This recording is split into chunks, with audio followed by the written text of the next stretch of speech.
Hi friends, ಎಲ್ರಿಗೂ ನಮಸ್ಕಾರ. Friends, ತುಂಬಾ ಜನ ಕೇಳ್ತಾ ಇದ್ರಿ ಸ್ವಿಂಗ್ ಟ್ರೇಡಿಂಗ್ಗೆ ನಾವು ಯಾವ ತರ ಸ್ಟಾಕ್ ನ ಸೆಲೆಕ್ಷನ್ ಮಾಡಬೇಕು, ಹೆಂಗೆ ನಾವು ಪ್ರೀವಿಯಸ್ ಡೇ ಪ್ರಿಪೇರ್ ಆಗಬೇಕು ಅನ್ನೋದನ್ನ ಕೇಳ್ತಾ ಇದ್ರಿ. ಸೊ ಹಾಗಾಗಿ ನಾನು ಯಾವ ತರ ಪ್ರಿಪೇರ್ ಆಗ್ತೀನಿ ಸ್ವಿಂಗ್ ಟ್ರೇಡಿಂಗ್ಗೆ ಅಂದ್ರೆ, ಸ್ವಿಂಗ್ ಟ್ರೇಡಿಂಗ್ ಅಂತಂದ್ರೆ ನೋಡಿ, ನಾವು ಬೈ ಮಾಡಿದಾದ್ಮೇಲೆ ಒಂದು 5 ಡೇಸ್ ಒಳಗಡೆ ನಮಗೆ ರಿಸಲ್ಟ್ಸ್ ಕೊಡಬೇಕು. ಅಂದ್ರೆ ನಾವು ಇವಾಗ ಅಕಸ್ಮಾತ್ ಶಾರ್ಟ್ ಮಾಡಿದ್ವಿ ಅಥವಾ ಸೆಲ್ ಮಾಡಿದ್ವಿ ಮಾರ್ಕೆಟ್ ಅಲ್ಲಿ ಅಂತಂದ್ರೆ, ಅದು 5 ಡೇಸ್ ಒಳಗಡೆ ಅಲ್ಲಿಂದ ಬೀಳ್ಬೇಕು. ಅಥವಾ ಬೈ ಮಾಡಿದ್ವಿ ಅಂತಂದ್ರೆ ಅಲ್ಲಿಂದ 5 ಡೇಸ್ ಒಳಗಡೆ ಮೇಲಕ್ಕೆ ಹೋಗ್ಬೇಕು. ಈ ತರ ಸೆಟಪ್ಗೆ ನಾವು ಯಾವ ತರ ಪ್ರೀವಿಯಸ್ ಡೇ ಪ್ರಿಪೇರ್ ಆಗ್ತೀವಿ ಅಥವಾ ನಾನು ಯಾವ ತರ ಪ್ರಿಪೇರ್ ಆಗ್ತೀನಿ ಅನ್ನೋದನ್ನ ಈ ವಿಡಿಯೋದಲ್ಲಿ ತೋರ್ಸೋದಕ್ಕೆ ಇಷ್ಟಪಡ್ತೀನಿ. ಸೊ ಈ ವಿಡಿಯೋನ ಕಂಪ್ಲೀಟ್ ಆಗಿ ನೋಡಿ, ಅರ್ಥ ಮಾಡ್ಕೊಳ್ಳೋದಕ್ಕೆ ಟ್ರೈ ಮಾಡಿ ಅಂತ ಹೇಳ್ತಾ ಈ ವಿಡಿಯೋನ ಸ್ಟಾರ್ಟ್ ಮಾಡ್ತಾ ಇದ್ದೀನಿ. ನೋಡಿ, ಮೊದಲನೇದಾಗಿ ಸ್ವಿಂಗ್ ಟ್ರೇಡಿಂಗ್ ಮಾಡ್ತೀವಿ ಅಂತಂದ್ರೆ ನಾನು ನೋಡುವಂಥದ್ದು ಮೊದಲನೇದಾಗಿ ಸೆಕ್ಟರ್ ಚಾರ್ಟ್. ಅಂದ್ರೆ ಇವಾಗ ನಿಫ್ಟಿಯ ವೀಕ್ಲಿ ಚಾರ್ಟ್, ಇಲ್ಲಿ ಲೆಫ್ಟ್ ಹ್ಯಾಂಡ್ ಸೈಡ್ ನಿಫ್ಟಿಯ ವೀಕ್ಲಿ ಚಾರ್ಟ್ ಇದೆ, ರೈಟ್ ಹ್ಯಾಂಡ್ ಸೈಡ್ ನಿಫ್ಟಿಯ ಡೇ ಚಾರ್ಟ್ ಇದೆ. ಓಕೆ, ನಿಫ್ಟಿಯ ವೀಕ್ಲಿ ಚಾರ್ಟ್ ಅಲ್ಲಿ ಮಿಡಲ್ ಬ್ಯಾಂಡ್ ಏನಿದೆ, ಮಿಡಲ್ ಬ್ಯಾಂಡ್ ಕೆಳಗಡೆ ಏನಾದ್ರೂ ಕ್ಯಾಂಡಲ್ ಇತ್ತು ಅಂತಂದ್ರೆ ನಿಫ್ಟಿ ಸದ್ಯಕ್ಕೆ ವೀಕ್ ಇದೆ ಅಂತ. ಡೈಲಿ ಚಾರ್ಟ್ ಅಲ್ಲೂ ಮಿಡಲ್ ಬ್ಯಾಂಡ್ ಕೆಳಗಡೆ ಇತ್ತು ಅಂತಂದ್ರೆ ವೀಕ್ ಇದೆ ಅಂತ. ಸೊ ಇದರಲ್ಲಿ ವೀಕ್ಲಿನೂ ಮಿಡಲ್ ಬ್ಯಾಂಡ್ ಕೆಳಗಡೆ ಇದೆ, ಡೈಲಿನೂ ಮಿಡಲ್ ಬ್ಯಾಂಡ್ ಕೆಳಗಡೆ ಇದೆ. ಸೊ ಹಾಗಾಗಿ ನಾವೊಂದು ಮಾರ್ಕಿಂಗ್ ನ ಮಾಡ್ಕೋಬೇಕು. ಯಾವ ತರ ಅಂತಂದ್ರೆ ನೋಡಿ, Nifty middle band below, so B ಅಂತ ಮಾರ್ಕ್ ಮಾಡ್ಕೊಳ್ತೀನಿ. ಸೊ ಡೈಲಿನೂ ಬಿಲೋ. ಸೊ ರಿಸಲ್ಟ್ ಏನು, ಇದರ ಮೀನಿಂಗ್ ಏನು ಅಂತಂದ್ರೆ ಇಟ್ ಈಸ್ ವೀಕ್ ಅಂತ.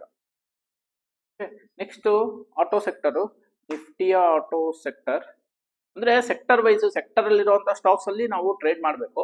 ಸೊ ಹಾಗಾಗಿ ಸೆಕ್ಟರ್ ಹೆಂಗಿದೆ ಅನ್ನೋದನ್ನ ಫಸ್ಟ್ ನಾವು ಒಂದು ಮೈಂಡ್ ಸೆಟ್ ನ ಪ್ರಿಪೇರ್ ಮಾಡ್ಕೋಬೇಕು.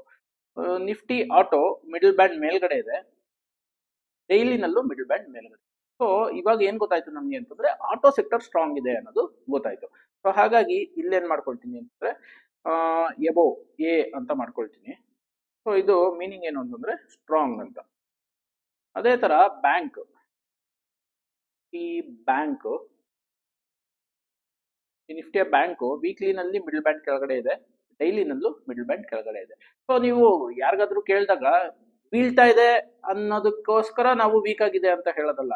ಏನೋ ಒಂದು ಪ್ಯಾರಾಮೀಟರ್ ಬೇಕಲ್ವಾ, ಅಂದ್ರೆ ಇದು ವೀಕ್ ಆಗಿದೆಯಾ ಸ್ಟ್ರಾಂಗ್ ಆಗಿದೆಯಾ ಅಂದಾಗ ನೋಡಿ, ಇವಾಗ ಬ್ಯಾಂಕ್ ನಿಫ್ಟಿ ಇಲ್ಲಿಂದ ಇಲ್ಲಿವರೆಗೂ ಮೇಲ್ಗಡೆ ಇತ್ತು, ಅದೇ ಟೈಮಲ್ಲಿ ಡೈಲಿನಲ್ಲೂ ಈ ಟೈಮಲ್ಲೆಲ್ಲ ಮೇಲ್ಗಡೆ ಇದೆ. ಸೊ ಈ ಟೈಮಲ್ಲಿ ಬ್ಯಾಂಕ್ ನಿಫ್ಟಿ ಸ್ಟ್ರಾಂಗ್ ಇದೆ ಅಂತ. ಅದೇ ಇಲ್ಲಿ ವೀಕ್ಲಿನಲ್ಲಿ ಒಂದ್ಸಲಿ ಮೇಲ್ಗಡೆ ಇದ್ದು ಡೈಲಿನಲ್ಲಿ ಕೆಳಗಡೆ ಇತ್ತು ಅಂತಂದ್ರೆ ಅದು ನ್ಯೂಟ್ರಲ್ ಇದೆ ಅಂತ. ಆ ಟೈಮಲ್ಲಿ ಏನ್ ಮಾಡ್ಬೇಕು ಏನು ಅನ್ನೋದನ್ನ ತೋರಿಸ್ತೀನಿ. ನೋಡಿ, ಇವಾಗ ಇದರಲ್ಲಿ ಬ್ಯಾಂಕ್ ನಿಫ್ಟಿ ಸದ್ಯಕ್ಕೆ ವೀಕ್ ಇದೆ. So weak. ಅದೇ ತರ F M C G sector ಸದ್ಯಕ್ಕೆ ಮಿಡಲ್ ಬ್ಯಾಂಡ್ ಮೇಲ್ಗಡೆ ವೀಕ್ಲಿ ಇದೆ, ಡೈಲಿನೂ ಮಿಡಲ್ ಬ್ಯಾಂಡ್ ಮೇಲ್ಗಡೆ ಇದೆ. ಸೊ ಈ ತರ ಒಂದು ಪ್ರಿಪರೇಷನ್ ನಾವು ಫಸ್ಟ್ ಮಾಡ್ಕೋಬೇಕಾಗುತ್ತೆ. Above strong. ಫಿನ್ ನಿಫ್ಟಿ ಅಂತಂದ್ರೆ ಅಗೈನ್ ಬ್ಯಾಂಕಿಂಗ್ ಅಲ್ಲಿ ಇರುವಂತ ಎಷ್ಟೋ ಸ್ಟಾಕ್ಸ್ ಫಿನ್ ನಿಫ್ಟಿಲಿ ಇದೆ. ಸೊ ಇದನ್ನು ನೋಡಿ, ಮಿಡಲ್ ಬ್ಯಾಂಡ್ ಕೆಳಗಡೆ ಇದೆ. ಸೊ ವೀಕ್ ಅಂತ ಅಂದ್ರೆ below. So this is weak. Next IT sector, nifty IT sector ನೋಡಿ, ಇಲ್ಲಿ ವೀಕ್ಲಿ ಬಂದು ಮಿಡಲ್ ಬ್ಯಾಂಡ್ ಕೆಳಗಡೆ ಇದೆ, ಡೈಲಿ ಬಂದು ಮಿಡಲ್ ಬ್ಯಾಂಡ್ ಮೇಲ್ಗಡೆ ಇದೆ. So weekly below, daily above. So ಇದು neutral. Next consumer durable. So consumer durable ನಾವು ತಗೊಂಡ್ರೆ ಎಬೋವ್ ವೀಕ್ಲಿ ಇದೆ, ಡೈಲಿನೂ ಎಬೋವ್ ಇದೆ. ಸೊ ಇದು ನಮಗೆ ಎಬೋವ್. ಸೊ ನಮಗೆ ಸ್ಟ್ರಾಂಗ್ ಅಂತ ಗೊತ್ತಾಯ್ತು. ಆಯಿಲ್ ಅಂಡ್ ಗ್ಯಾಸ್,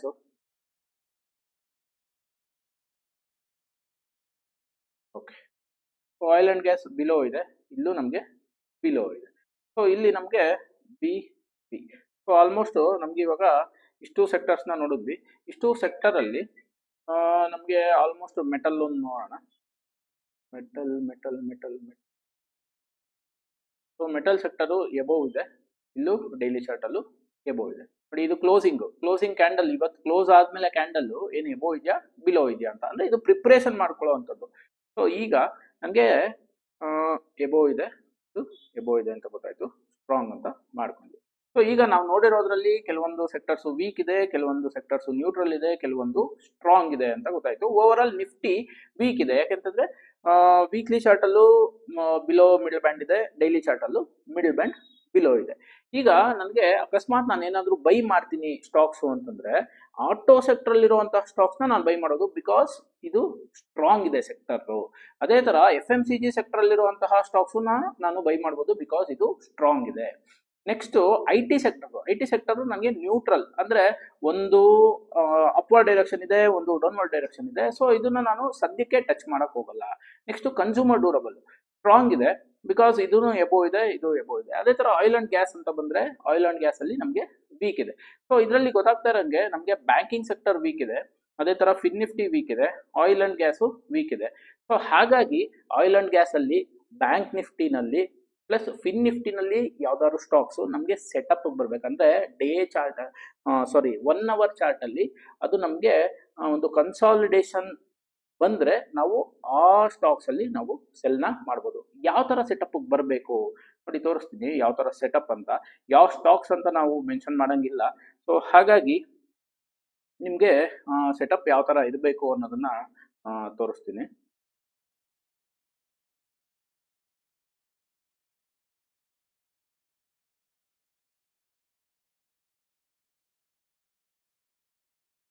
ನೋಡಿ ಇಲ್ಲಿ ನಾವು 1 ಅವರ್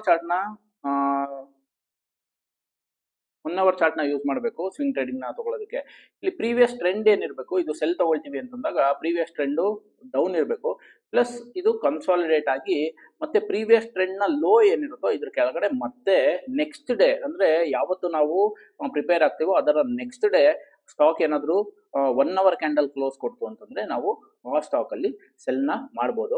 ಆದ್ರೆ ಈ ಸ್ಟಾಕ್ ನಾನು ಸೆಲ್ ಮಾಡ್ತೀನಿ ಅನ್ನೋದಕ್ಕೆ ಈ ಸೆಕ್ಟರ್ ಫಸ್ಟ್ ನನಗೆ ವೀಕ್ ಇರಬೇಕು. ಸೊ ಫಸ್ಟ್ ನಾವು ಅದನ್ನೇ ನೋಡ್ಕೊಂಡ್ವಿ. ಈಗ ಯಾವ ಸೆಕ್ಟರ್ ವೀಕ್ ಇದೆ ಅಂತ, ಆ ಸೆಕ್ಟರ್ ಅಲ್ಲಿರುವಂತಹ ಸ್ಟಾಕ್ ನಮಗೆ ಸೆಲ್ ಸೆಟಪ್ ಮಾತ್ರ ನಾವು ನೋಡ್ಬೇಕಾಗತ್ತೆ. ಸೊ ಇವಾಗ ನಾವು ನೋಡಿರುವಂತಹ ಸೆಕ್ಟರ್ ಅಲ್ಲಿ bank sector, oil and gas plus ಇನ್ನೊಂದು ಸೆಕ್ಟರು ಅದು ವೀಕ್ ಇತ್ತು. So almost fin nifty weak ಇತ್ತು. ಸೊ ಇದರಲ್ಲಿರುವಂತಹ ಸ್ಟಾಕ್ಸ್ ಅಲ್ಲಿ ನಾವು ಇದು ಸೆಲ್ ಸೆಟಪ್ಗೆ ಈ ಸ್ಟಾಕ್ ನ ಸೆಲೆಕ್ಷನ್ ಮಾಡಿದ್ದೀನಿ, ಬಿಕಾಸ್ ಇದು ಪ್ರೀವಿಯಸ್ ಟ್ರೆಂಡ್ ಡೌನ್ ಇದೆ, ಅದಾದ್ಮೇಲೆ ಕನ್ಸಾಲಿಡೇಟ್ ಆಗಿದೆ. ಮತ್ತೆ ಇದ್ರ ಕೆಳಗಡೆ ಇಲ್ಲಿ ಏನು ನಾನು ಒಂದು ಲೈನ್ ನ ಮಾರ್ಕ್ ಮಾಡ್ಕೊಂಡಿದ್ದೀನೋ ಇದು ನನಗೆ ಒಂದು ಏನ್ ಹೇಳ್ತೀವಿ ರೆಫರೆನ್ಸ್ ಲೈನ್. ಇದ್ರ ಕೆಳಗಡೆ ಏನಾದರೂ ನನಗೆ 1 ಅವರ್ ಕ್ಯಾಂಡಲ್ ಕ್ಲೋಸ್ ಆಯ್ತು ಅಂತಂದ್ರೆ ಮಾತ್ರ ನಾನು ಈ ಸ್ಟಾಕ್ ನ ನಾಳೆ ವಾಚ್ ಮಾಡ್ತೀನಿ. ಓಕೆ, ನೆಕ್ಸ್ಟ್ ಅದೇ ತರ ಇನ್ನೊಂದು ನೋಡಿ, ಇದನ್ನು ಪ್ರೀವಿಯಸ್ ಟ್ರೆಂಡ್ ಡೌನ್ ಇದೆ, ಅದಾದ್ಮೇಲೆ ಕನ್ಸಾಲಿಡೇಟ್ ಆಗಿದೆ. ಇವಾಗ ನನಗೆ ರೆಫರೆನ್ಸ್ ಲೈನ್ ಬಂದು ಇಲ್ಲಿದೆ, ಇದ್ರ ಕೆಳಗಡೆ. ಸೊ ಆಲ್ಮೋಸ್ಟ್ ನೀವು ಈ ಪ್ರೈಸಸ್ ನ ನೋಡ್ಬೋದು. ಇದ್ರ ಕೆಳಗಡೆ ಏನಾದ್ರು ಬಂತು ಅಂತಂದ್ರೆ 1 ಅವರ್ ಕ್ಯಾಂಡಲ್ ಕ್ಲೋಸ್ ಆಯ್ತು ಅಂತಂದ್ರೆ ನಾನು ಇದನ್ನ ಸೆಲ್ ಸೆಟಪ್ಗೆ ನಾನು ವಾಚ್ ಮಾಡ್ತೀನಿ. ಇದೇ ತರ ನೆಕ್ಸ್ಟ್ ಇನ್ನೊಂದು ನೋಡಿ, ಇದನ್ನು ಪ್ರೀವಿಯಸ್ ಟ್ರೆಂಡ್ ಡೌನ್ ಇದೆ, ಅದಾದ್ಮೇಲೆ ಕನ್ಸಾಲಿಡೇಟ್ ಆಯ್ತು. ಇಲ್ಲಿ ನಾನು ಲೋಯೆಸ್ಟ್ ಅಂದ್ರೆ ಈ ಟ್ರೆಂಡ್ ಅಲ್ಲಿ ಯಾವ್ದು ಲೋಯೆಸ್ಟ್ ಇದೆಯೋ ಅದಕ್ಕೆ ಒಂದು ರೆಫರೆನ್ಸ್ ಲೈನ್ ನ ಮಾರ್ಕ್ ಮಾಡ್ಕೊಂಡಿದ್ದೀನಿ. ಇದ್ರ ಕೆಳಗಡೆ ಫರ್ದರ್ ಬಂತು ಅಂತಂದ್ರೆ ಮಾತ್ರ ಈ ಸ್ಟಾಕ್ 1 ಅವರ್ ಕ್ಯಾಂಡಲ್ ಬಂತು ಅಂತಂದ್ರೆ ಇದು ಫರ್ದರ್ ವೀಕ್ ಆಗುತ್ತೆ ಅಂತ. ಇಲ್ಲ ಅಂತಂದ್ರೆ ಇಲ್ಲಿಂದ ಮೇಲಕ್ಕೆ ಹೋಗುತ್ತಾ, ಅಕಸ್ಮಾತ್ ನಾಳೆ ಗ್ಯಾಪ್ ಅಪ್ ಆಯ್ತಾ, ಇಲ್ಲಿಂದ ಹಿಂಗ್ ಮೇಲಕ್ಕೆ ಹೋಗ್ತಾ ಇದೆಯಾ, ಸೊ ನಾನು ಇದ್ರ ಬಗ್ಗೆ ಜಾಸ್ತಿ ತಲೆ ಕೆಡ್ಸ್ಕೊಳಕೋಲ್ಲ, ಬಿಕಾಸ್ ನನ್ನ ರೆಫರೆನ್ಸ್ ಲೈನ್ ಇದಿದೆ. ಇದ್ರ ಕೆಳಗಡೆ ಬಂತು ಅಂತಂದ್ರೆ ಮಾತ್ರ ನಾನು ಆಕ್ಟ್ ಮಾಡ್ತೀನಿ, ಇಲ್ಲ ಅಂತಂದ್ರೆ ಇಲ್ಲ. ನೆಕ್ಸ್ಟ್ ನೋಡಿ, ಇದು ಒಂದು ಬೈ ಸೆಟಪ್. ಸೊ ನಮಗೆ ಸ್ಟ್ರಾಂಗ್ ಅಂತ ಇದ್ರಲ್ಲಿ ಮೆಟಲ್ ಸೆಕ್ಟರು, FMCG ಸೆಕ್ಟರ್ ಇತ್ತು. ಅದರಲ್ಲಿ ಯಾವುದೋ ಒಂದು ಸ್ಟಾಕು ಈ ತರ ನಮಗೆ ಪ್ರೀವಿಯಸ್ ಟ್ರೆಂಡ್ ಅಪ್ ಇದೆ ನೋಡಿ, ಇಲ್ಲಿ ಅಪ್ ಇದೆ, ಅದಾದ್ಮೇಲೆ ಕನ್ಸಾಲಿಡೇಟ್ ಆಗಿದೆ. ಈಗ ಪ್ರೀವಿಯಸ್ ಹೈ ಏನಿರುತ್ತೋ ಅದಕ್ಕೆ ಒಂದು ಲೈನ್ ನ ಮಾರ್ಕ್ ಮಾಡಿ ಇಟ್ಕೊಂಡಿದೆ. ಅಂದ್ರೆ ಇವತ್ತೇ ಮಾಡಿರ್ತೀನಿ ಅಂತಲ್ಲ, ಇಲ್ಲಿ ಇದು ಕನ್ಸಾಲಿಡೇಟ್ ಆಗಕ್ಕೆ ಸ್ಟಾರ್ಟ್ ಆದಾಗ ಇಲ್ಲಿಂದನೇ ಸ್ಟಾರ್ಟ್ ಮಾಡ್ಕೊಂಡಿರ್ತೀನಿ. ಸೊ ಇದ್ರ ಮೇಲ್ಗಡೆ ಅಕಸ್ಮಾತ್ ಏನಾದ್ರು ನಾಳೆ ಈ ರೆಫರೆನ್ಸ್ ಲೈನ್ ಮೇಲ್ಗಡೆ ಈ ಸ್ಟಾಕ್ ಏನಾದ್ರು ಓಪನ್ ಆಯಿತು ಅಂತಂದ್ರೆ 1 ಅವರ್ ಕ್ಯಾಂಡಲ್ ಕ್ಲೋಸ್ ಕೊಡ್ತು ಅಂತಂದ್ರೆ ನಾನು ಇದನ್ನ ಬೈ ಕಡೆ ನೋಡ್ತೀನಿ. ಸೊ ಇವಾಗ ನನಗೆ ಏನಂದ್ರೆ ನಾಳೆ ಮಾರ್ಕೆಟ್ ಅವರ್ಸ್ ಅಲ್ಲಿ ಏನ್ ಮಾಡಬೇಕು, ಫ್ಯೂಚರ್ ಅಂಡ್ ಆಪ್ಷನ್ಸ್ ಅಲ್ಲಿ ಟ್ರೇಡ್ ಮಾಡ್ತೀನಿ ಅಂತಂದ್ರೆ ಸ್ವಿಂಗ್ ಟ್ರೇಡ್ ನ ತಗೊಳ್ತೀನಿ ಅಂತಂದ್ರೆ, ಅಥವಾ ಫ್ಯೂಚರ್ಸ್ ಅಲ್ಲಿ ಬೈ ಮಾಡಿ ಆಪ್ಷನ್ಸ್ ನ ಎಡ್ಜ್ ಮಾಡ್ತೀನಿ ಅಂತಂದ್ರೆ, ಅಥವಾ ನೇಕೆಡ್ ಆಪ್ಷನ್ಸ್ ನ ಬೈ ಮಾಡ್ತೀನಿ ಅಂತಂದ್ರೆ ಯಾವ ಸೆಕ್ಟರ್ ಅಲ್ಲಿ ನಾನು ಇರಬೇಕು, ಪ್ಲಸ್ ಆ ಸೆಕ್ಟರ್ ಅಲ್ಲಿ ಯಾವ ಸ್ಟಾಕು ನಮ್ಮ ಪ್ಯಾಟರ್ನ್ ಅಲ್ಲಿ ಇದೆ ಅದು ನನಗೆ ಗೊತ್ತಾಗ್ತಾ ಇದೆ. ಸೊ ಇಷ್ಟು ಸ್ಟಾಕ್ಸ್ ನ ಮಾತ್ರ ನಾನು ವಾಚ್ ಮಾಡಿದ್ರೆ ಸಾಕು. ಇದನ್ನ ನಾವು ರೊಟೀನ್ ಆಗಿ ಡೈಲಿ ಮಾಡ್ಕೊಳ್ತಾ ಹೋದಾಗ ನಮಗೆ ರಿಸಲ್ಟ್ಸ್ ಸಿಗುತ್ತೆ. ಸೊ ಈ ವಿಡಿಯೋದಲ್ಲಿ ನಾನು ನಿಮ್ಗೆ ಯಾವ ಸೆಕ್ಟರು ಹೆಂಗೆ ನೋಡುವಂಥದ್ದು ಅನ್ನೋದನ್ನ ತಿಳಿಸ್ಕೊಟ್ಟಿದ್ದೀನಿ. ಪ್ಲಸ್ ಸೆಕ್ಟರಲ್ಲಿರುವಂತಹ ಸ್ಟಾಕ್ಸಲ್ಲಿ 1 ಅವರ್ ಚಾರ್ಟಲ್ಲಿ ಯಾವ ಥರ ಪ್ಯಾಟ್ರನ್ ಇರಬೇಕು ಅನ್ನೋದನ್ನ ತೋರಿಸ್ಕೊಟ್ಟಿದ್ದೀನಿ. ಇದರಲ್ಲಿ ನೀವೇನಾದ್ರು ಇನ್ ಡೆಪ್ತ್ ಆಗಿ ಏನಾದ್ರು ಕಲಿಬೇಕು, ಇನ್ನ ಇದು ಫುಲ್ ಫೋಕಸ್ಡ್ ಆಗಿ ಕಲಿಬೇಕು, ಸ್ವಿಂಗ್ ಟ್ರೇಡಿಂಗೇ ನಾನು ಮಾಡಬೇಕು, ಹೆಡ್ಜಿಂಗ್ ಮಾಡಬೇಕು, ಆ ಥರ ಏನಾದ್ರು ಇತ್ತು ಅಂತಂದರೆ ಇಲ್ಲಿ ಕೆಳಗಡೆ ಬರ್ತಾ ಇರುವಂಥ ನಂಬರ್ಗೆ ಕಾಲ್ ಮಾಡಿ ನೀವು ಡೀಟೇಲ್ಸ್ನ ತಗೋಬೋದು ಅಂತ ಹೇಳ್ತಾ ಈ ವಿಡಿಯೋನ ಮುಗಿಸ್ತಾ ಇದ್ದೀನಿ.